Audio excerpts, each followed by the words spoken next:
spiritual gifts or say home achede ahodo abusiafo na otwe asan akọ abeto yembion ye dia sida modern ebema twedi ampo nyankopon sanse alborenfo ati sayen enye ne pa ankayente enkwamo se koba na sadia na ehun behia se transisi a ye dia sida modern ebema no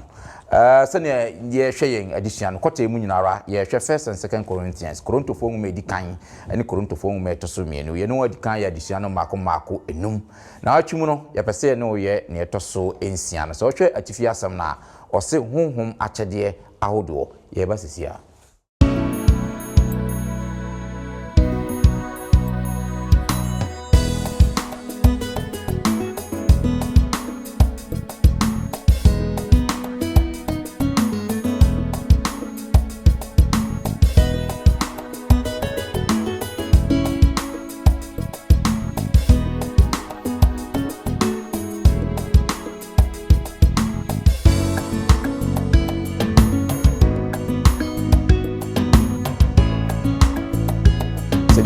no wa kwa bibre na ni nyina function se be ma bibia na timi adimu na kan e kama Yakobon no wo se Paul kan bibia o ka se nya o ka se bi ne on trase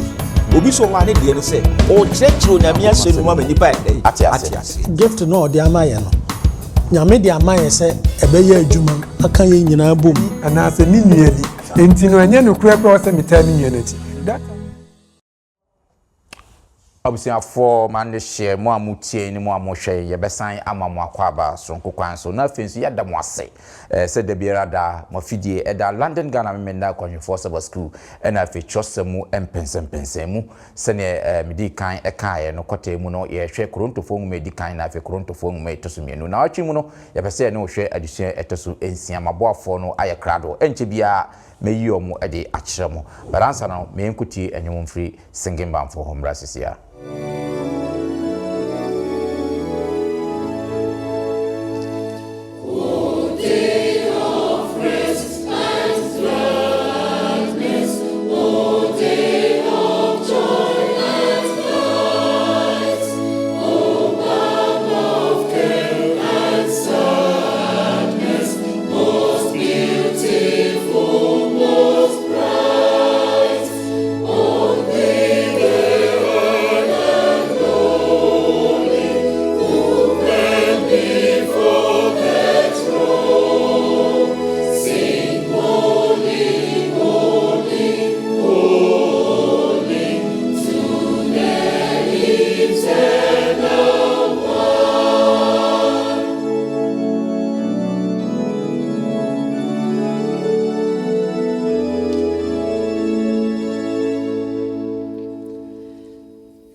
yɛbɛda singing band for ase enyuma omudi adi yen addition yanimu ede amaye mawie ni sadia ene na sadia sede mu odin ebema 3ABN Ghana TV na fe Hope TV Ghana sajuma ko mienu yi TV adwuma won de sabe amanfo bo niema emfa nkwaje mre nipa dawuro no won de onyankopon asem nko a ene omo bo hu dawuro de akere adasama se na ebe yo nipa besatra na wabenya nkwaje ama ne kra enam science nti omumfidie na ye omumiemiemu di sa adwuma ya nkwankra na yi ntobo akakra de bo omo se na ebe ya adwumadie betimi akoso se wutie yen wo hwe yen a obun se wo number eda yen foni na ni fa na frɛ obeje wo so kakra bi a betimi fa bo sa adwuma koyi enam science so ma onyankopɔn extra mawie ni sa dia ene na mefa sa akonyen so no mabafia se na busiafo a woteme nkyɛn ha se so me omo mayi omo de akyerɛ mo wi afi ye de ti anu adusua eno medium somfo Bismarck mensa and they wa dom ani age se ode Rakins for Duaboama asan abeka ye ho eda ye mo akwa eda sepa se ihu ache kakra eda sepa se enenso wede odo abo odomu nyame hira se ye tonsa fe watimi aba meko manimu eda akokotire enso eneto eda akire ye mo akwa Yenio medase pa se enenso ne e wo fiase na meko manimu brother Samuel Abedio so eneto ono penisame yemo akaba medase pa mi da munyina ase na ne ote etwo no akra no Foster Twum enete etwo no ano peni Foster yemo akaba thank you medase se yemo short notice and so woje peni se woni ye be sa adisua yi abusiafo mawie ni sadia ende na ahbrasi mbabia obia no si utra se na me masame emo empire emaye adofo me empaye na metumfo mayeda wase se odi ahia mu bio ebraso se yesua wasem yene adofo no eche esro se una odi nimdie ni nyansa edum na adeche fabi dum ye ne fabi cheye na bra ye bibie wasem ni yesua ni akyerɛkyerɛ no nkuto wadi anim de bibia akɔwie na ekonso a aso aba ni abapa owadum nti amen great adisiano ekɔ anim no na eyede 2 weeks ago na Paul anya ntie say adwamambo pa na ekoso okoronto asafo no to the point to say obi kura mpu ene sabe ne papa yere ekodae ma Paul eka eho asem na owie saa asem no kana ena na odi emuaye foforo nso na omurezi no ewo omulete na omde bre no efa enam wia na enam a na omde ma abosom no ne wie ebinum nse yenwe ebinum nse ma yenwe na for last week Paul echeche mu echo letter no addresses issue di muaye e de koma omse mo freedom na mo knowledge na mo nim se abosom ni ho wodi omadua na enya wo hwe no men kofa sa aduane die ne nkoma nipa ono afi no abaso no ma wonte niema bia se nkoto no suntudia enti wo a wo yese wugina ye no hye ye no wa nhwe ase ama ode ekwa abakose mu ma time ayema Israel for freedom no ne omde ye enti wo freedom na wo no hwe ye na wa mfa ntu obi nso suntudia ode 2 years afo no na this week no nso no in fact it take another angle wa bie another chapter crampo another lesson afi nimdie foforo crampo wasade mam efa okanyom befa so na afi omaka omoho abom no say spiritual gift no sene yinyina yenimo wode nipadua no akwa no ejigina ho ma asafo no se de nipadua no wa akwa bebre na nyina function se be ma nipadua na timi adimu na ye na dwuma no sana Paul ahasi so oba be kire se asore no nso no onyankopon ama nipadua obia woni rules obia woni functions obia wa gifter nyankopon ye se de sa gift we ni kabom ne ye na odokwan so a emo onyankopon asem no ye den etimi etre enti sana wotwi mu adusua ye ba be hwe no ba be gina 1 Corinthians chapter 12 no na chapter 2 chapter 14 no na ye ba be hwe teachings Paul edich efa spiritual gift and as a honhom achede ahodo a wode ebe mayen ewase enti yemfasa adisua yi enko na wie no na yate enema bebre efa honhom achede ahodo anyankopon de ama asafo no eni okwan ebefa so ya yusu na afi atimi aboa asafo no ekan eko ena sa na watwimu ye ba betwen ka basam no ye 1 Corinthians chapter 14 verse 1 wa ye krado bia no betimi akan nka abasam no ede amaye 1 Corinthians yeah Mompe odo achiri kwan 1 Corinthians chapter 14 verse 1 yeah mompe odo achiri kwan na momo honhom akyɛdeɛ no ho mmɔden yitire no mo bɛhyɛ nkom amen nti ye koye nim no ye bɛhwɛ sɛ ne Paul address sa adeɛ wei sanse na there is a concern say gathering bi kokokoko so we nim hia na we nim kan we ase na we nim hia na we nim hia nti okwan a Paul e fa so no aka mu nyina bom na akyerɛ mo sɛ mu nyina tuma kyɛde na Nyankopɔn de ama mo no ɛyɛ na emom Nyankopɔn amfa anyinwa mo sɛ enya akyinyedeɛ enye ntokwa na emom ɔdɔkwan so no emmo na adwuma no enkoso ye koye nim no Paul be baba sansem we mu na afi yetimi anya emu entiase. First one na ye pese ye hwe no say varieties of gifts akyɛdeɛ ahodoɔ. Yenhwe 1 Corinthians chapter 12 verse 1 to 6 no asema ɛwɔ hɔ no passage no ka asem bi ɛka nneɛma poten bi ho asem yenhwe 1 Corinthians chapter 12 1 to 6 no yenhwe asem ɛwɔ hɔ ɛwɔ asem na nya ɛfa ho fam akyɛdeɛ no deɛ enuanom mpɛsɛ mede bibia sie mo monim sɛ akane no a na moyɛ abosonsomfoɔ no moma wode mofa okwan bia so ɛkɔ abosomum nkyɛn enti mema mo ahu sɛ obia ɔnam Nyankopɔn ho so emu ɛkasa no mfrɛ Yesu abusudeɛ na obiara ntumi mfrɛ Yesu Awurade gye sɛ ɔnkonkron so na adom akyɛdeɛ gu ahodoɔ nanso honhom korɔ no a na ɔsom enyuma nso gu ahodoɔ nanso Awurade korɔ no a na dwumadie nso gu ahodoɔ nanso Onyankopɔn korɔ no a ana odi dwuma no ne nyinaa ɛwɔ wɔn nyinaa mu amen yenhwe picture ben na yehu no wahai yo me that's Nua Bismarck sa kan kansem no ye frase no broni be se wode bibi be source animu ansa o say now concerning that's right na efa saa niema yi hu na che se niema a obobo so no a ye honhom mu akyede no na ekoso disunity e wasafo no enam se anka wose nkabomu ba enam odokwan so na akyede a onyame de ama omom de ye adwuma wo Koronto asafo no na de empapa mu ba na no na Paul o sisudua na afi wadane ani ama ye hu se akyede a Onyankopɔn de ma ye egugu ahodo na saa akyede ni nyina afiri agya oba ne honkonkron ho se Onyankopɔn no a obo ye na afi wotwe ye ba ni nwunu ase na oje ye na ama ye saa akyede ne de a na o se akyede no eyusu de ehye asafo no pagya asafo no na hye Onyankopɔn animonyam na afi enkofa empapamu emma na akyede no Onyankopɔn de ma wo se honkonkron na de ma Onyankopɔn na honkonkron so de ma ye na ma wo de ma ye no se ibegina ne ya pamu aka se Yesu Kristo aye wowura that Jesus is Lord nza sa amere no be ka se Yesu aye Lord a na ya bususem if it's a Caesar and na ye king se kan Acts chapter 17 wa yenim de si ye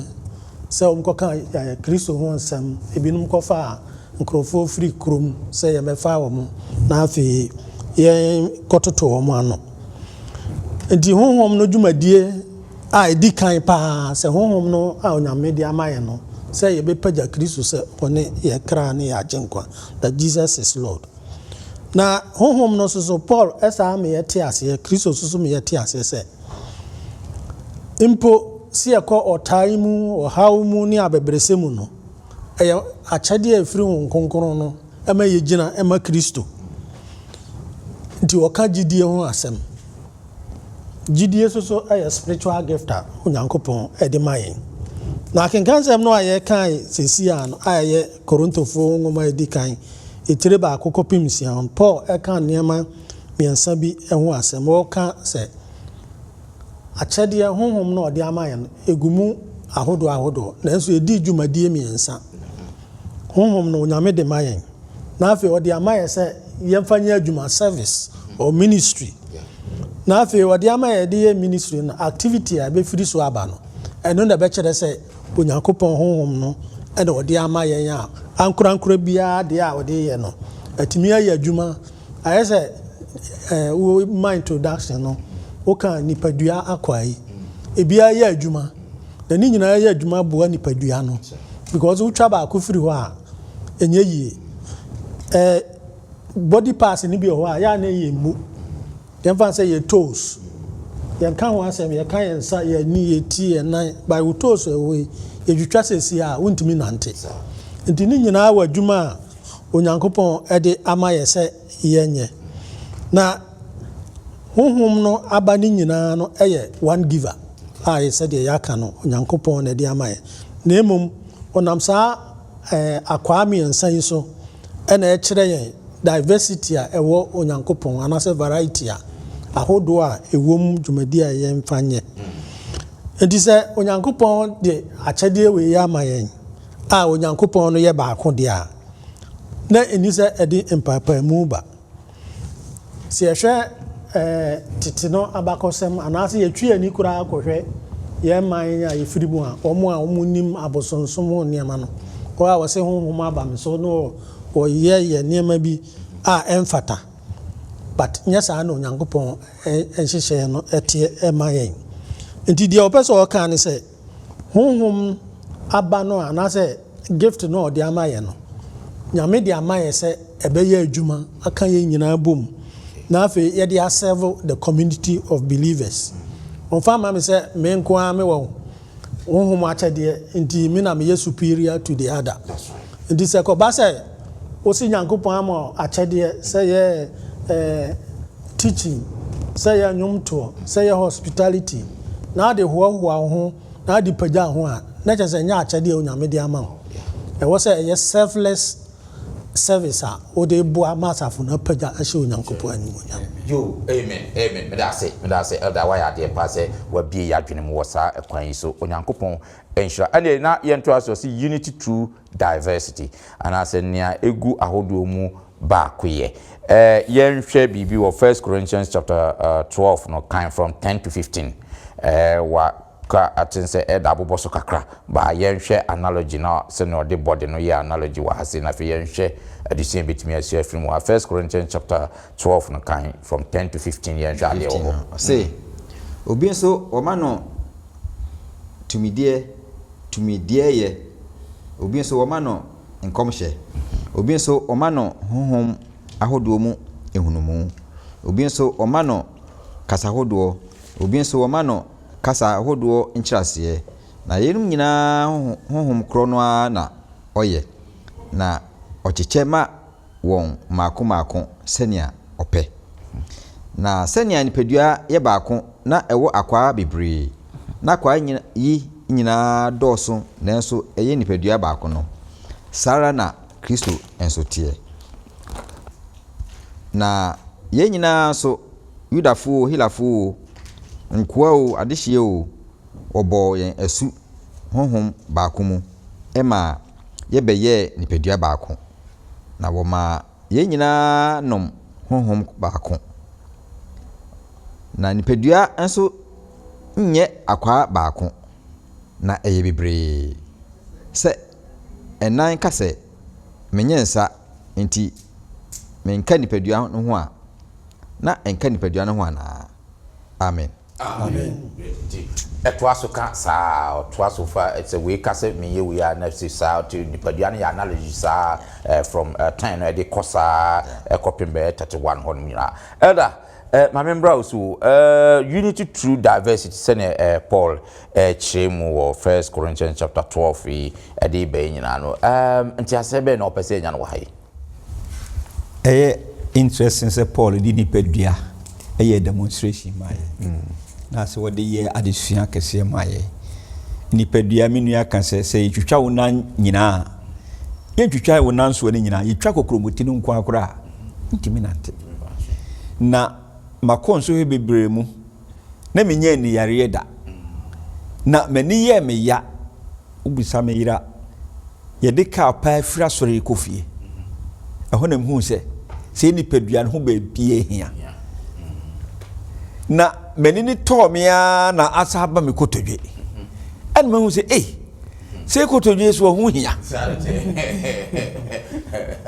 so kotodwe so hu hia your friend trainer bi na afedie every part of the body no between say bibi kanwa na ka nipadua ni nyina elinti me hu say de Paul o kan wa han nipadua ni united yes nyame abɔ no ɛyɛ sɛ we toa we no ya toa we no ya toa we no ya toa we elinti sɛ baako ho ka ye nyina ho aka elinti Paul say unity no it comes through diversity say ye ba sɔre a na sɛ akyɛdeɛ nyamedia ma yɛ no sɛ ye nyina ba ne ye nyina ɛto no mu a aso dem ade be ne besie ye ba so dem ha ne obi e preach a wo sɔre gyina na me so ma sɔre gyina no ye sɔre gyina diversity no gives and nyamedia ma yɛ no ente sa abosonsom de o mo akom no kura no competition wo mo kom no mo gyina ho kom obi timi twa obi ehwe fom fi so no person o kire say we to me or powerful na we to me diversity a nyamedia ma ni say gifts wo dia ma ye no wo say honhom ba ko pe mu ne free honhom no enyankopon wo spirit of God ene de ma ye na honhom mo free o ye nyame no wo so wo dwo o bre ne ho ase ade nyina mu eni nti no biara wo spiritual gift bi nyamedia ma wo no o say eni nipa nyina nka mo na mo fa nyame adwuma eno ne the main aim eno na yesua ne last week say Paul say me mo bibia ho kwa akora na me mfa nye to the detriment of others na emo me de bepagya wo mo eti me say nyame ama me honhom a am tim de kire no me tim de to no me tim de tro no mo a me mfa me ya homaso wasafo no mu efisa me so eduru ba bia ye kanyansem a obi so betimi akanyansem a che edinti ne Paul kire ye say all the human body parts no are what interdependent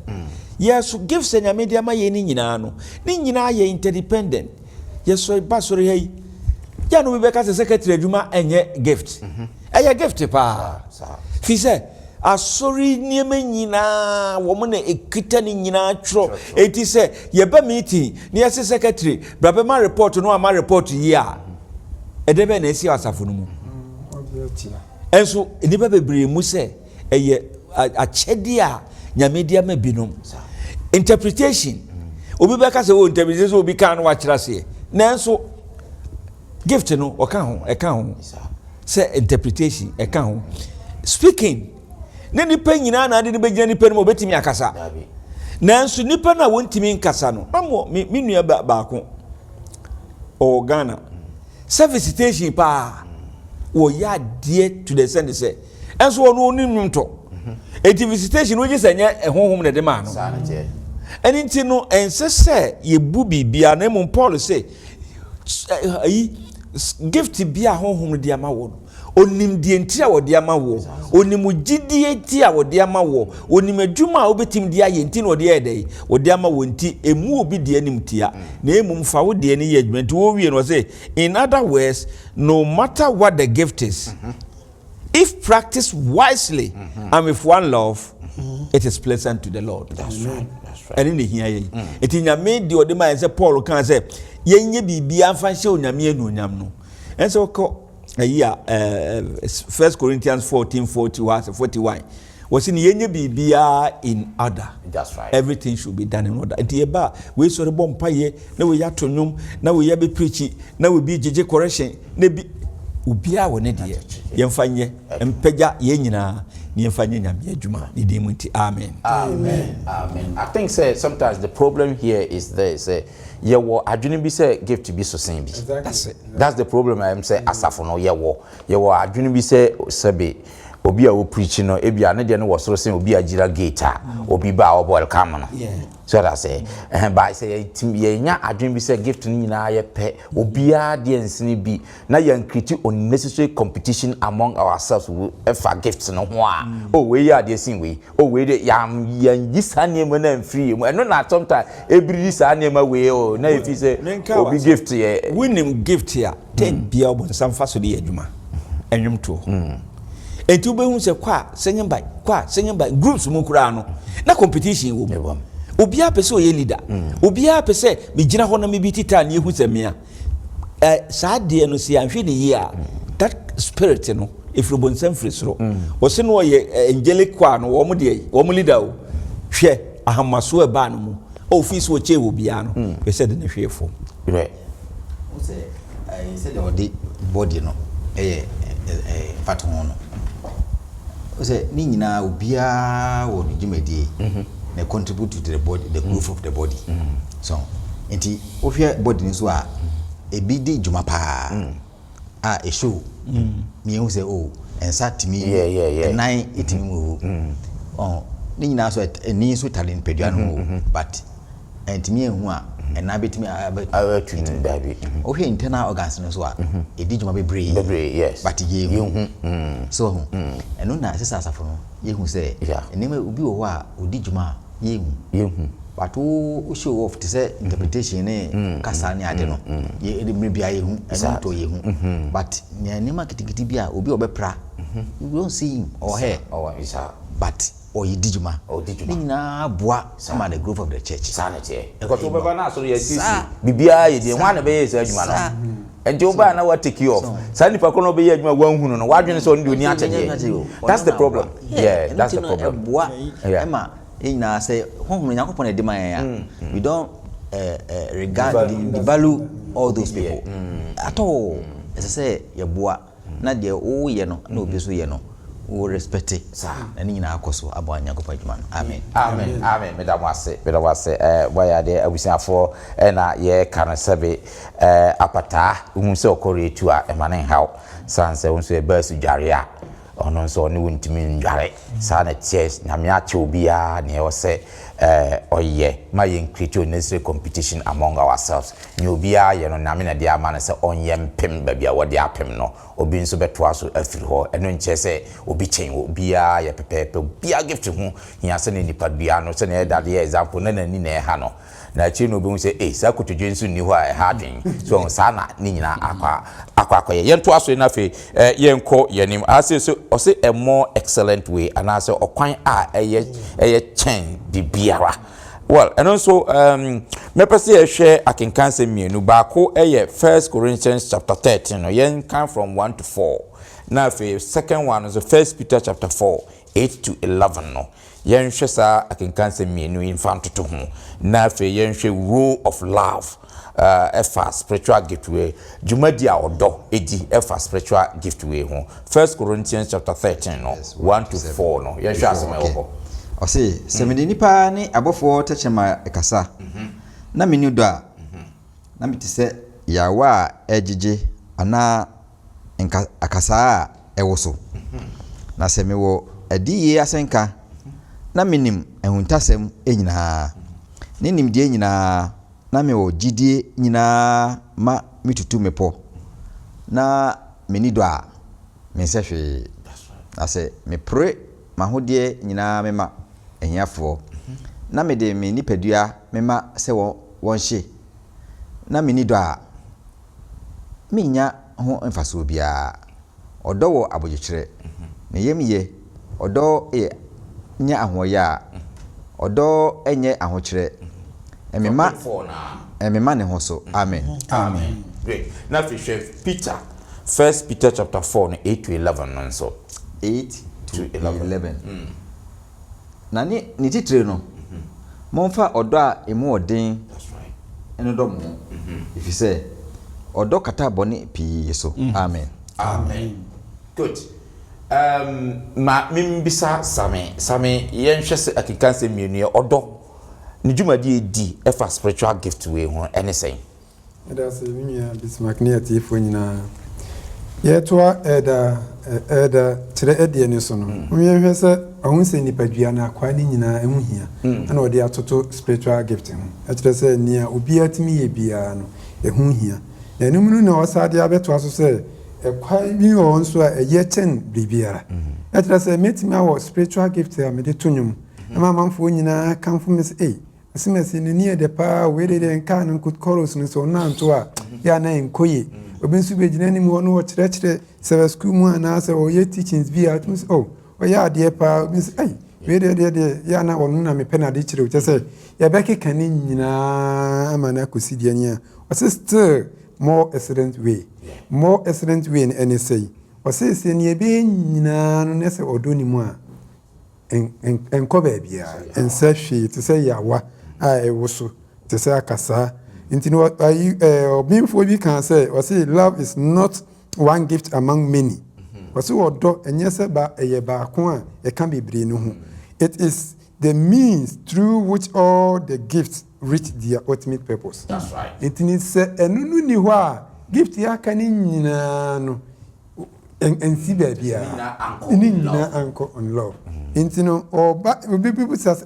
na ne ɔdɔ a ne nyinaa ɛni hɔ a ɛne mfanse wie mu nyinaa wɔ na mini dɔ a ɛnkɔ baabi a ne sɛ ɛne sɛ ɔbɛkyerɛkyerɛ ma mo ate si ɛka sɛ ɔdɔ no a ɔdɔ no koraa ɛne deɛ ɛno nana yɛ bra ɛkan ɛma yɛ a ɔbobɔ so sɛ ɔdɔ ɛyɛ abodwokyerɛ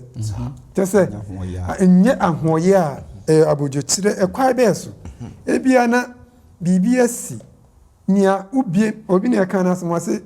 sɛ biribi situation bi si na yɛbisa wasɛm naa no wodi nka yi ano a saa nipa no ɔka no sɛ woyɛ ogyimifoɔ sɛbi ɔse nea ɔka sɛ memfa nyɛ adwuma no nso yɛ ogyimifoɔ sɛbi but nea ɔka sɛ mɛdwen ho ne mama ho mmuayɛ no saa nipa no ne onyansafoɔ enti biribi bɛba na ɔsɛ wonya abotrɛ ne yɛhu sɛ wɛdeɛ deɛ nyame suro wɔ ne mu wɛdeɛ nyame ɛkoa nyame ba enti abotrɛ a wonyaayɛ no ɛma reply bi a ɛba biara no ɛyɛ nyansa mu na wode ɛfiri ɛba na ɔse saa ɔdɔkorɔ no a wɔ no wobɛtumi asa show kindness ɛmfa sɛ wobɛto nnwom ɛmfa sɛ wobɛyɛ nea wobɛyɛ biara nso obi haw nyɛ wo haw nanso wo haw deɛ ɔmpɛ sɛ ɛnyɛ obi haw na enti no na ɛyɛ ɛkyerɛ sɛ wɔ ɔdɔ no wɔse sɛ wowɔ ɔdɔ deɛ ɛneɛ saa kindness no wobɛnya saa kindness no bi afei nso wobɛrejoice wɔ nokorɛ mu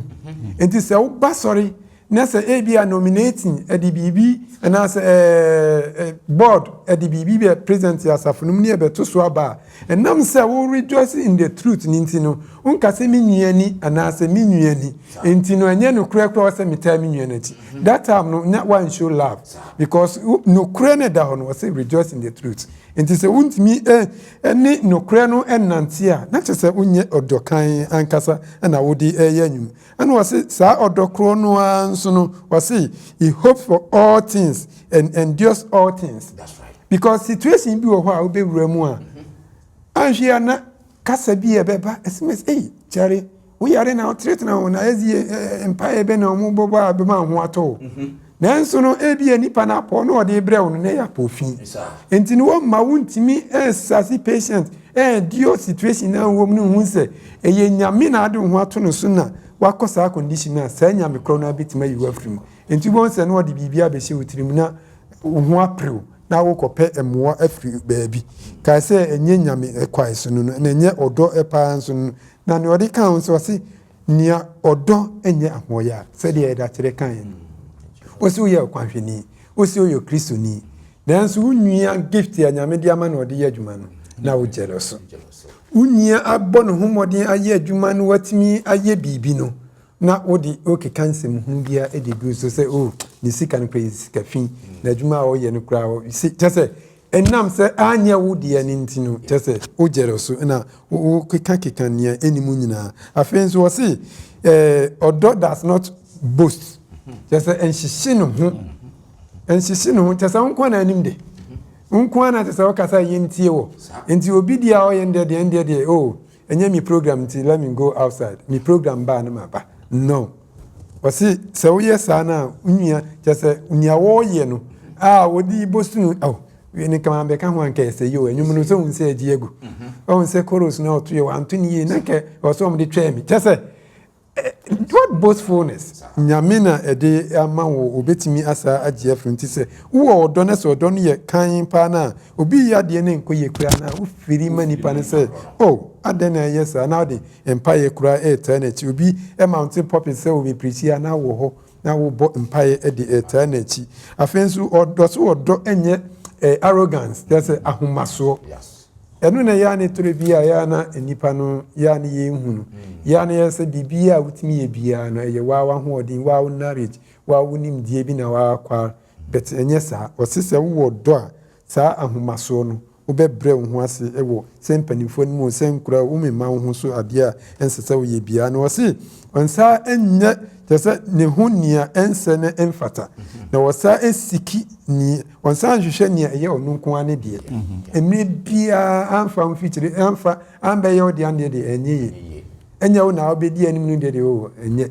daabi mɛnhwehwɛ wo nko a wo deɛ sɛ wowɔ ɔdɔ paa ɔse ana ne yɛsa ka kora sɛ ɔse nkipu records wrong records kyɛ sɛ wɔwɔ agenda o sɛ wɔwɔ deɛ ne notebook bi o ɛne negativity bia saa wareɛ mu o sɛ abusua mu o sɛ wɔbɛ record de ato na woyɛ deɛ ne nso ɛmfiri ne tirim ɛnso papa a ɔyɛ ma deɛ wɔnkae nti ne bɔne na wa record to no woyɛ yɛ ano wa record na wɔkae wo saa date sei ho abra wo koraa woyɛ no nkae bio wɔse wo dɔ a saa nneɛma no nyinaa ɛnte saa ana bɔne bi nso no adeɛ a ɛyɛ ade bɔne no nso woma w'ani anyigye ɛwɔ onyame se ɔdɔ sɛ yɛwɔ talent no nyinaa sɛ yɛwɔ gift no nyinaa na adɔfo nom sɛ yɛni dɔ a ɔse yɛbɛtumi awɔ gift of prophecy yɛbɛtumi awɔ kyɛ sɛ gift of interpretation biribiara but ne nyinaa nkamfoa no sɛ yɛni dɔ a ɛnyɛ hwee nyame nka yɛn ho na ɔma yɛ ɔdɔ no bi yɛda no ase n'adom nti amen sɛ same wei deɛ wato bɔ akyekye yɛn paa yie abusuafoɔ sɛnea wabobɔ nneɛma a nokwasɛm ɔka nyinaa yɛ nyinaa wabobɔ nneɛma yɛ nyinaa yɛyɛ bi ɛwɔ ha sei sɛbe obi mount platform na ɔyɛ adeɛ a yɛ maake ne mfomsoɔ yɛmfa mpaebɔ ntaa n'akyi na deɛ ɔyɛ no ntumi yɛ successful wɔ deɛ ɔyɛ no osi fam a ne mistake ne yɛbɛ maake akyerɛ no wei na wowɔ dɔ a ɔyɛ mistake kura mpo a wosuma no wowɔ yamhyehyeɛ de ma no ɔdɔ no ɛnyɛ feeling but action that's saa na teɛ great nti no yɛnto aso me da ase sɛ same wabobɔ nneɛma bebree so ama yɛ medidi yɛsi atiefoɔ atie no wɔ asopanyɛ nyinaa nso yɛafa na yɛbɛsua adeɛ paa afiri saa ɔdɔ nsɛm a yɛsua no wɔ ha sei no ɔsɛ the gift of tongues anaasɛ kasa ahodoɔ akyɛdeɛ no nso yɛnhwɛ sɛneɛ no nso Paul ɛkeka ho asɛm kakra yɛkenka nsɛm bi ɛwɔ 1 Corinthians chapter 14 verse 5 na yɛyi mu yɛbɛhuri akan 13:26 na afei 27 no yɛwie nso a yɛasa ahwɛdeɛ ɛwɔ hɔ no so yɛndi ka nhwɛ 1 Corinthians chapter 14 5 13 26 na 27 no yɛnhwɛ nsɛm a ɛwɔ hɔ 5 no say mepɛ sɛ anka mo nyinaa ka kasa hodoɔ nanso nea mepɛ mmom ne sɛ anka mobɛhyɛ nkɔm na deɛ ɔhyɛ nkɔm no so sene nea ɔka sa kasa hodoɔ gye sɛ obi ɛkyerɛ aseɛ na asafo no nyinaa ma asafo no nyinaa nkɔ soɔ 13 ne sɛ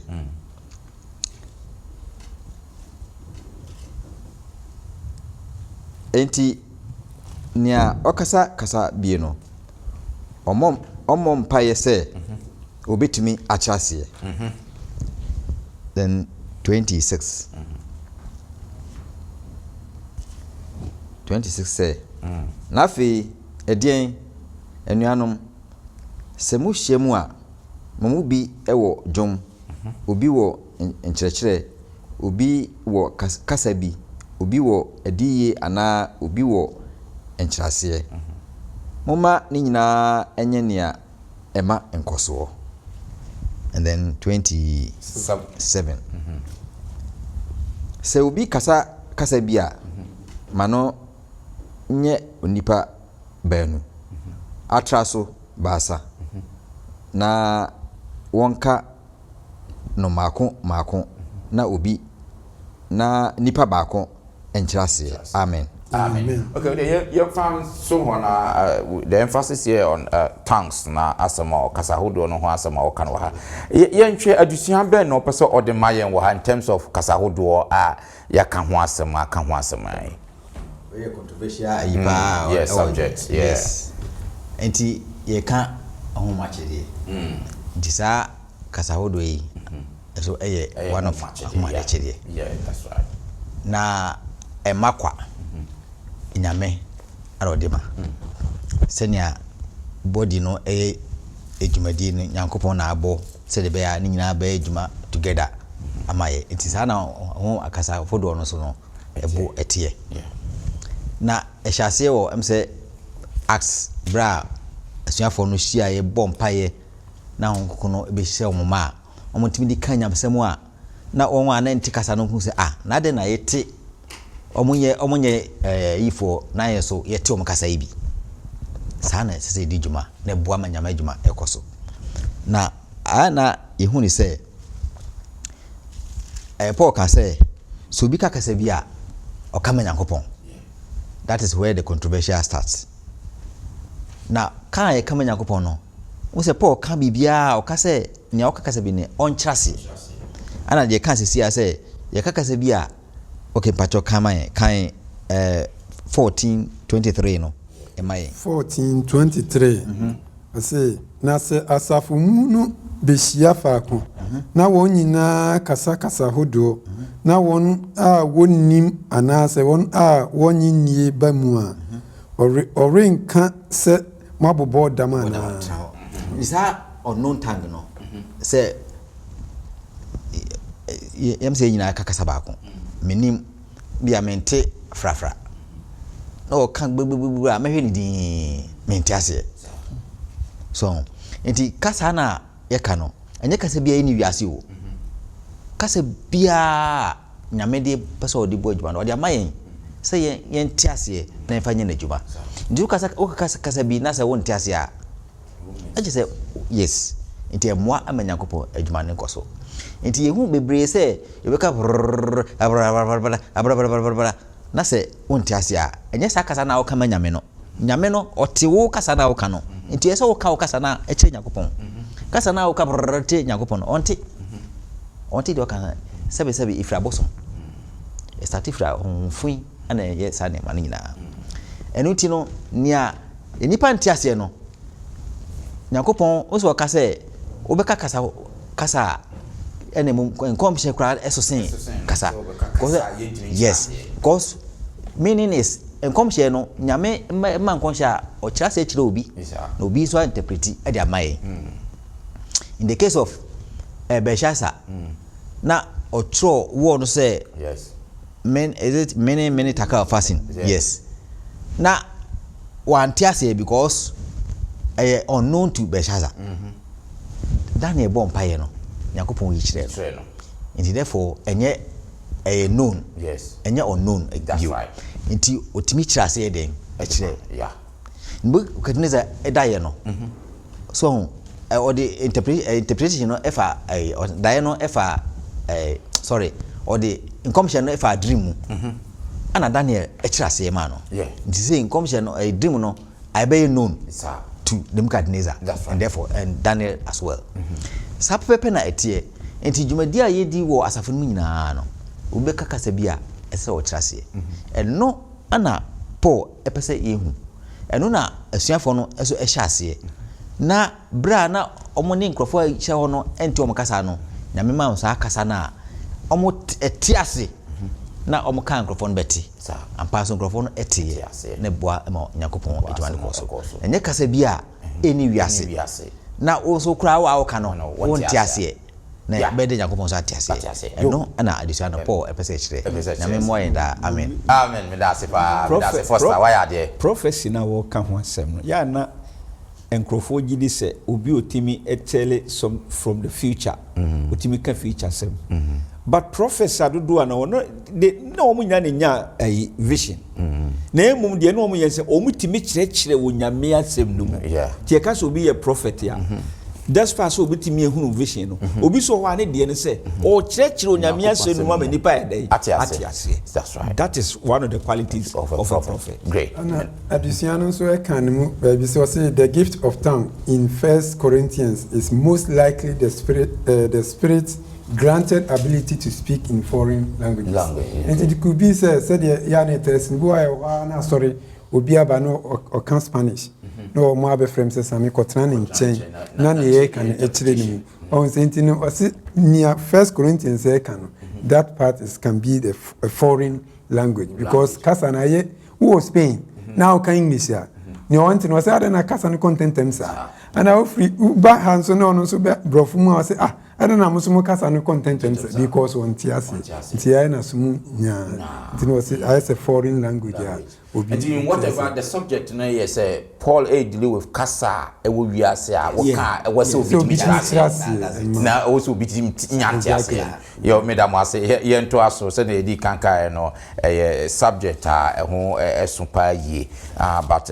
fundamentally ye nyasa antiase ya atense ebeboa ye mpa abusiafo afi ye nto aso na ye sorry yen adisia no so say the gift of prophecy and come share achedie no so yen share Ephesians chapter 4 verse 11 to 13 na fi asatwe 1 Corinthians chapter 14 3 and 4 no yen share nsemfu abi e wo no mo nsem potitiri bi e wo ho Ephesians chapter 4 verse 11 to 13 yen share na wa ma ebinim aye asomafo ebinim adifo ebinim asempakafo ebinim ahwefo ne akyerɛkyerɛfo na watoto ahoteefo yie ama osom adwuma no ama Kristo nipadua no sie akoso 13 no akoduru sɛ yɛn nyinaa beduru Nyankopɔn ba no ho gidie ne nhunumu ba akoyɛ mu ayɛ onipa a wawie nyini a yaduru Kristo ma yɛ susudua no tibia so. Amen. Amen. So 1 Corinthians chapter 14 on so 3 and 4. 3 and 4 no say. Nania ohye nkom de oka nkososem ene afutuo ne arekyekere nipa. Nia okasa kasa bie no ema ono a ne ho nkoso. Nania ohye nkom no ema asafo no nkoso. Amen. Amen. Eda ye sorry editions the gift of prophecy. Sa nsemu ya yakinkan we Ephesians na fe Korinto yi. Ye ti asese.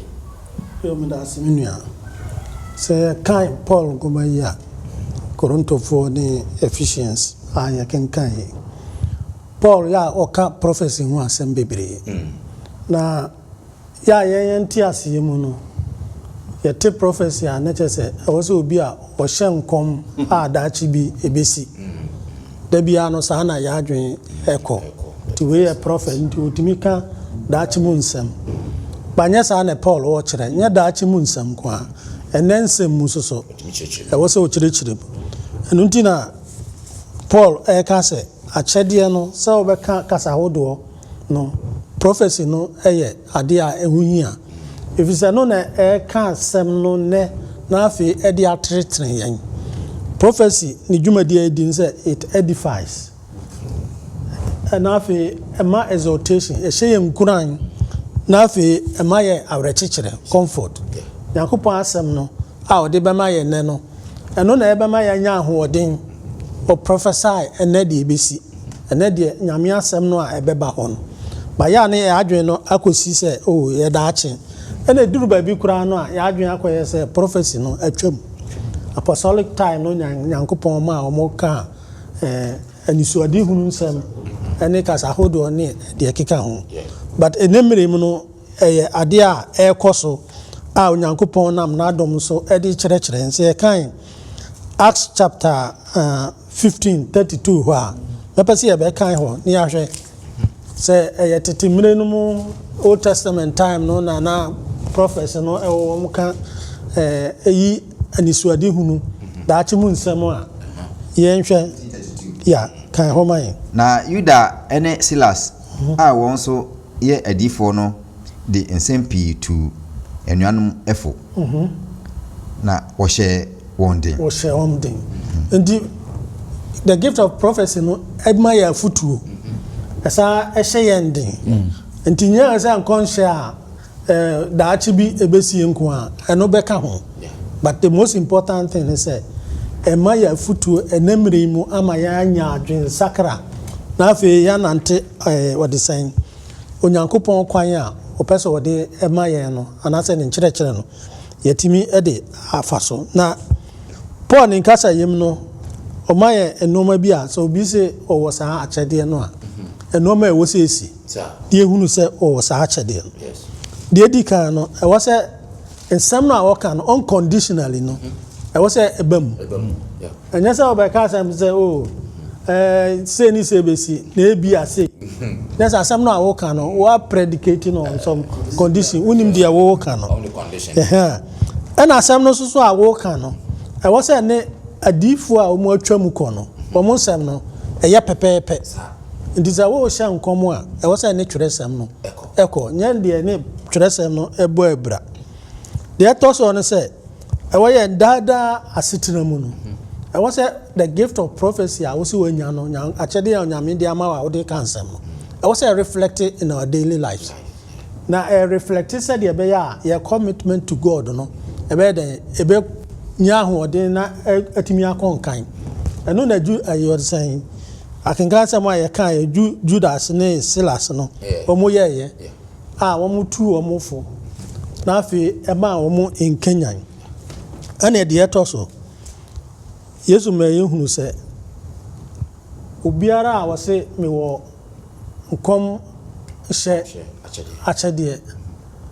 na afi na brabo no a wo bo no eni onyankopon asembo bra no that's a nkom wini onye sa achede because nkom hye no onyame gift no nyankopon de ama say it should edify the church. Yes. It should uplift the community of believers. Yeah. And this me shen kom no na afi ma brabo a me ba no me bo no eni nsem no a me ka no ebo abra na enye se ayi ode se Nyankopon asem no ewo mu se ode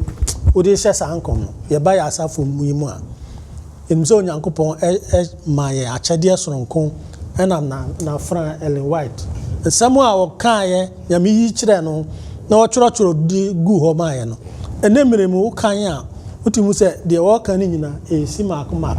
na ne twerɛsɛm no so emo abra ena esa uplift yen etu yemfo ena strengthen ye gidie enya se yakobo ball wo America ne yase odifo nkom ball no ne osoro anyini no eni ni twaka bia so ya man of God. Man of God ball na Nyankopon si be ka ho asem o se ne twerɛsɛm no se de be ya ame odi boye ni mesakra na manya nkwaje ewonum no eno mu asem na odi ama ho ti so ama o gifter that is where it should be focused on yes a football and o china obewu and o china be say no Nyankopon enti de nyame ede kire se achede na odi maye no tumadi e wo se die no edification, exhortation, and comfort. Me da say ba say eda o me fa wiki to nsan yapon ko Isaiah 8 verse 20 o say to the law and to the testimony if they do not speak according to this word it is because there is no light in them. That's right. Enti obetimi ahye nkomo football nyame yebo football osoro ama nkrofo ye nanu me obi kacha wo say nkrofo akoto bet saa ma ezi odi ni bi hye concept for Argentina for beje cup enu makolusu na Ghana fo akotwa saa no molusu enu yanom we num nyina is it according to the law? Is it according to the testimony of Jesus Christ? Is it according to ekwa befa so nyankwaje wa faye asem yo na kakra mpesa me de the gift of prophecy tongues no aha o se Paul ka se obi kaka se bia o camera de I say a chim say bibri na wrongly say enti meka ka se bia unknown tongue a eni wiase se urade nko aneti enye sa ti se de me de se frafrafo ye mpato mu se frafra ni oka kasa na obompa ya me na menti ase but frafra ni bi wo ha o beti ase so ati ase no kai foreign language frafra ni bi wo beti ase sanso na frafra ni no e bia me ka twi a na kan kasa on ti ase but e mu bi so e attack e beti ase nti die menti no enche se eni wiase e o wiase but me na menti nti therefore kase bia wo wiase a obiti no a obiti no de onti no a on pakon ti no kasa ma Nyankopon to ni Nyankopon na kasa a wo wiase a yeti nti sa na bobo amadi ko yes yo madam ase so de Paul o twin adwansi so say So the gift of tongues, you know, is intelligible language. Yeah, they can. Asem na oka de oka no kura no onua o tene nche no onti de oka na sa say honhom but say intelligent language. I can't remember when we were in SS, Madame Fubiano, why no Cliffy Pahana. Omo bom model trim ko AC because was a one ko AC at those days, and I just say, oh no, only when some cousin. The corner or run or Jinamachi now run a tons. Tons, you me dim. I said tons me dim crumple womb. Now okay, akwanso no kwase ono no kodometry pa ntimude. Ha so ko ifu akobwa ko shon gari pa sa ko me jam me shon na wo cartons. So it's na some canon so so it's something that it's a kind of subject to be a basan a Paul I clear